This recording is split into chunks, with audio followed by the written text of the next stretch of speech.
ఆంధ్రప్రదేశ్లోని గుంటూరు జిల్లా దగ్గర ఒక చిన్న పల్లె ఉంది. ఆ ఊరిలో శేషమ్మ అనే ఒక వృద్ధురాలు ఉండేది. ఆమెకి పెద్దగా స్నేహ సంబంధాలు ఉండేవి కావు. జనాలు చెబుతుండేవారు, ఆమె చేతబడి చేస్తుంది, దగ్గరగా వెళ్ళకూడదు అని. ఒకసారి ఆ గ్రామంలో రమణ అనే రైతు కుటుంబం మీద విచిత్రమైన ఘటనలు జరగడం మొదలయ్యాయి. మొదట ఆవులు ఒక్కొక్కటిగా చనిపోవడం మొదలుపెట్టాయి.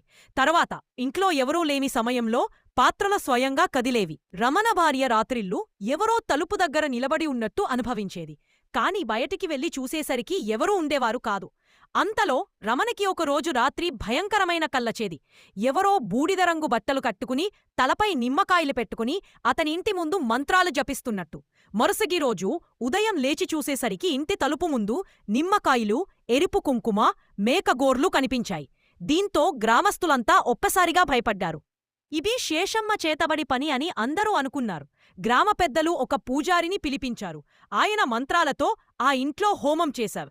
ఆ తర్వాత ఆ వింతలు ఆగిపోయాయి. కాని ఆశ్చర్యకరమైన విషయం ఏమిటంటే, ఆ పూజారి హోమం చేసిన తర్వాత రమణ ఇంట్లో వింతలు పూర్తిగా ఆగిపోయాయి.